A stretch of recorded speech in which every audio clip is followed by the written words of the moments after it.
Let's have some fun. Let's use our mobile. Let's check some data points to figure out what's the date today.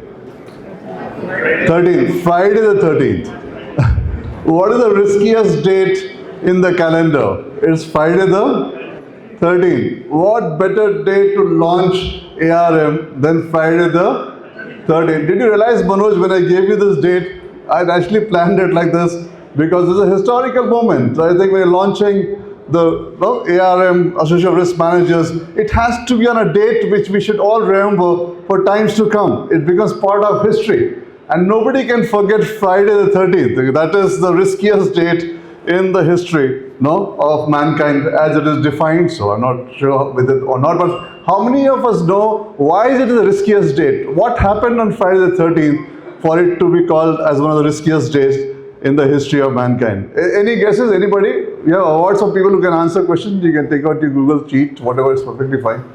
Anyone take that? Okay, let me help you. Friday the 13th was when the temptation of Adam and Eve happened. That was Friday the 13th. That was one. Second, if you look at Jesus Christ's Last Supper, had 13 members, and Friday was his crucifixion date. So Friday the 13th have been associated with a lot of these incidents, which leads on to the belief that this is the riskiest date in the history of mankind. And that is why when we launch Association of Risk Managers, there cannot be a better date than Friday the 13th. No, that's first thing. Okay. Now let's look at something else. So now when you're talking of risk, I think we're all talking of cyber, climate, geopolitical. I think this all is very, very easy to understand. Any risk report, you pick up the top risk report and you'll find all these names coming. Let me give you some insights into the way I look at risk currently, which is what we are not even thinking about and what's coming as per me very, very fast and hard. I was in Davos and I was asked this question. I'm on the governing council of the World Economic Forum. And I asked this question about AI. How do I look at AI? And I said my biggest worry as an insurer is the weaponization of LLM. Now think carefully. Right now when you look at tariffs, we heard this word tariff. What does a powerful leader do if he's not happy with the country or he wants to do some negotiation? He puts some tariff, 200%, 100%, 30%, 50% on exports and imports of goods.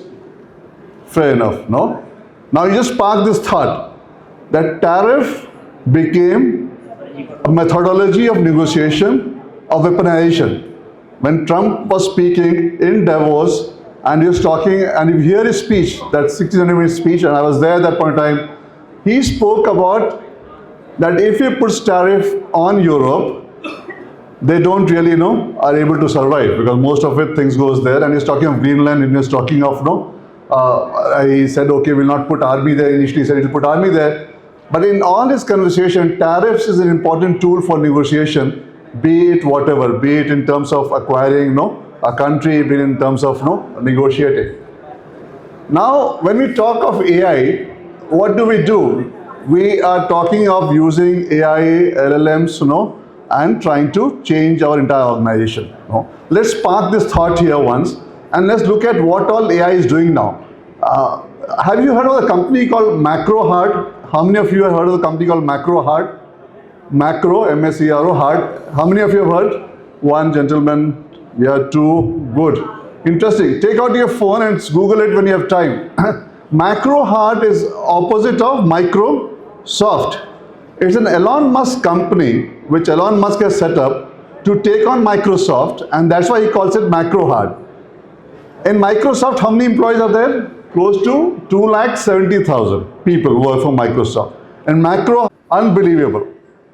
So you are in a world now where if your organization is not deeply invested in LLMs and agentic AIs, you will be left behind or destroyed because the cost structure would not support it. So all of us are looking at LLMs and agentic AIs to take it on.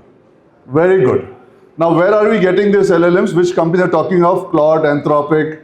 No, we're talking of OpenAI. Now, where are these companies located? In US. Interesting. Now, all our organizations, all our companies move to LLMs, AIs. All our infrastructure, robots, factories, autonomous cars, satellites. We all take on LLMs, agentic AIs, create companies, and do that, tomorrow the tariff is no more on. Good. Tomorrow the leader may say, switch off the LLM. Let us say, if we switch it off and you have moved your entire organization to this kind of pace, you are at the mercy. Nothing moves. Neither your cars move, nor your factories deliver, nor your organizations work. Humans you already got rid of. Yeah. The weaponization of LLM, how many people have flagged this as a risk, as a country as a risk, forget about companies, is our countries thinking that if they don't build their own structure of LLMs and they don't keep it to themselves, tomorrow if they depend on somebody else's LLM of some other country, that can be used as a weapon to keep you under check. Have you thought about this? No? So when you're a risk manager and you think of risk, no, the risk that is told, which you have this publication of the 10 big risks, those are publicly available, but do you think of risks beyond what is being told to you? Now, and this was my statement, and that time people were surprised that somebody mentioned the weaponization of LLM will be one of the biggest risks for countries. I was talking of country risk at that point in time, no, in my speech. Weaponization of LLM. Now, that's one risk. Wars that we see today, if you look at some of my speeches 7 years back, I predicted the world will have wars. That time people said this will not happen, it's a very stupid thing, and today it's happening. Why did I predict the world will have wars? Simply because if I look at the global leaders today, none of them have seen the horrors of war. They have not experienced war and realized that in a war nobody wins. And all the leaders globally were alpha, aggressive leaders. The ideal condition when somebody has not seen the horrors of war, alpha people, chest thumping happening, it's the sitting duck for wars to come. My next prediction, which now for over 1.5 to 2 years I've been saying, is the world will see civil unrest. The world will see civil unrest. Now, as risk managers, have you thought that you will be facing a circumstances of civil unrest, factory lockdowns, and in your country, destabilization happen? Have you thought about this? And this is not very far. In my prediction, in the next 4 or 5 years, you'll be seeing this, and already some sparkle of this is already happening. Bangladesh youth, Africa youth, is already started happening. The civil unrest will start from youth. It doesn't start. War starts from leaders, political leaders. Civil unrest starts from youth. Why I'm so sure that the world will see, countries will see massive amount of civil unrest? Why am I so confident about it? Okay, let me now add up. So let's look at current scenario. You must be reading all across, that entry-level jobs are gone. If you look at, the Anthropic CEO gave a statement that 50% white-collar jobs will be demolished in 2 years' time. I think he said 6 months, if I don't remember. Yeah. He said 6 months' time, 50% of white-level collar jobs will be demolished, was his statement which was there. So let's give it 2 years' time. Entry-level jobs, right, for coding, or if you look at any kind of issuance, and right now my friend from was talking of my sister company in terms of what they're already doing with Inti. Entry-level jobs are nobody. I've yet to hear any kind of person who predicts the future based on not on horoscope but on data points, telling me that entry-level jobs are there to stay or will multiply. Everybody is telling me that entry-level jobs will be gone.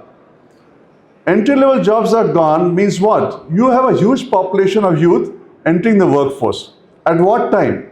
When I was growing up, the world was not so comfortable as it is today. You had to be resilient. You had to compete about millions of kids to get a decent job, which was called a class 1 officer job, which paid you 3,000 rupees a month. For that you had to compete with, like when I tell it to youngsters, they don't even believe it, millions of kids to sit for competition, examinations, then among the top 100, you would get a job which would pay you. It was difficult. We were perfectly fine with it. Difficulty was something, resilience was something which my generation grew up with. If I look at my kids, if I look at the younger generation now, if I look at kids in the colleges, they have not seen difficult times. The parents, because they faced difficult times, wanted the kids to have a different kind of life. They ensured that they delivered to kids whatever they asked for. Now you have a young generation coming up for which entitlement of things is like the right, which is there. Now this generation comes up together, entry-level jobs is gone, social media glamorizes luxury, wealth, brands, no, and holidays and vacations. You put that together, the condition is ideal for a civil unrest. No, it's coming. Now civil unrest is what? It's also your factories, also your insurance companies, also your banking. It's everywhere, in your own country, next to you, in your doorstep. It is coming. Now when I talk of risk and go on and on, like this is my favorite topic, and go on for the whole evening, I can think and I can tell you about risks which is coming in the next 2 to 3 years. Are we prepared for it? Not at all. As a country, are we prepared for it? No. As a society, are we prepared for it? No. As a risk manager, are we prepared for it? No. As insurance companies, do we are prepared for it? No. It is going to hit you like COVID. COVID was a risk in which, if you hear Bill Gates' speech, he was talking of COVID coming in, though he didn't call it COVID. He was talking of, no, in one of his TED talk, he mentioned the world is very close to a virus. No, he mentioned his TED talk. If not, please search for it. Get it. People were already, based on data points, apprehending and guessing that is going to happen. But everybody took it lightly. Nobody was prepared. When COVID happened, it hit us all so hard. I've yet to find anyone who said that they were prepared for COVID. Are we prepared for weaponization of LLM? Are we prepared for civil unrest? Are we prepared for this coming in? It's coming. No. So those questions, and if sometimes we sit together, I'll give at least the top 10 risk as per me, which is coming, is not being discussed, neither in risk forums, nor at organization levels, nor at the country level. But as it gets closer and closer, I think people will start noticing about it and hopefully do something about it to make a turnaround. But those is the way a risk man should be looking at. Now from your own job perspective, I spoke about, let's make it more personal now. Your own job as an insurer, as a broker, as a risk manager, how secure is it? Now, when I'm talking of 50%, jobs in white collar not being in 6 months' time, that's Anthropic, Claude's, those CEOs' point of view, forget it. In my view, 2 years' time. I'm putting 2 years' time to the table. But let's say 2 years' time, how secure is the job? As a risk manager, as an insurer, as a broker. If you saw the broking stock tumble, did it hit you that now it's getting personal? It's no more about the country being at risk, it's no more about the factory being at risk, it's no more about you being as a risk manager trying to solve the worries for your directors and putting it together. Now the worry is about you. Have you thought this? That what happens to your job if all the technology and the way things are moving, really moves to a place where this been. I was speaking with Satya, on a one-to-one basis. He showed me something on his computer. Very exciting, because he showed me and he didn't tell me not to speak about it. I can speak about it. Satya Nadella, Microsoft CEO, he opened his laptop and he showed me agentic AIs at a base level, which obviously, and the Claude later came on with it. Then the orchestra on top of it, then top and top and top, and then he made a whole structural risk. How many of you can rightfully tell up and say, Tapan, all my parameters are right? Even if they're right, I'm surviving. I've seen amazing fit people die at 48, 47, and they just had a health checkup done 2 months back or 1 month back. Have you thought about your own personal risk in terms of your health? If you can't manage your personal risks, be it for your health, be it about your job, how would you manage your company's risk? How would you manage society's risk? How do you manage country risk? So let me break it down to a level in which my request to you on today is, first and foremost, manage your personal risk. Start from health. Look at what do you bring to the table, which an LLM and AI cannot bring to the table. Research, forget it. Good practices, forget it. It will bring in. The ability to use data to be able to tune future and bring solutions is something which LLM cannot do. Can you do that? Can you put to the table? Think about it. What is it that are you doing from your family perspective? Then come to your company, then come to society, then come to the country. Because if you reverse it, in my view, my biggest worry is the risk is not at that level. It's at a very personal level. But thank you for the opportunity and thank you for the great time. I'm so proud of the board of ARM. I'm so proud of Manoj. I clearly remember he came to the office and he said, "Want to do this?" And I said, "Do it, Manoj." He said, "कैसे होगा?" हम बोले हो तो जाएगा, कैसे का मत सोचो, देखी जाएगी. So the first thing when I walked in today, I told him, देखो हो रहा है ना. We have this collection of people talking about these points, this discussion point that you're putting forward, the thing that you're speaking about to see how differences can be made and put it and finding solutions. We'll get there. Nothing to worry. We'll be able to solve it, put together. But we only solve it if we're able to talk about the problem, identify the problem, accept it, not be in a denial mode. Then solutions will come and things will get to a better level, which will be there for times to come. It's a wonderful thing, and when I put the short form together, it's given arm for to do what. So risk managers are the arm of the industry. Do your job well. We're really proud of each one of you. Thank you. God bless you. Thank you so much.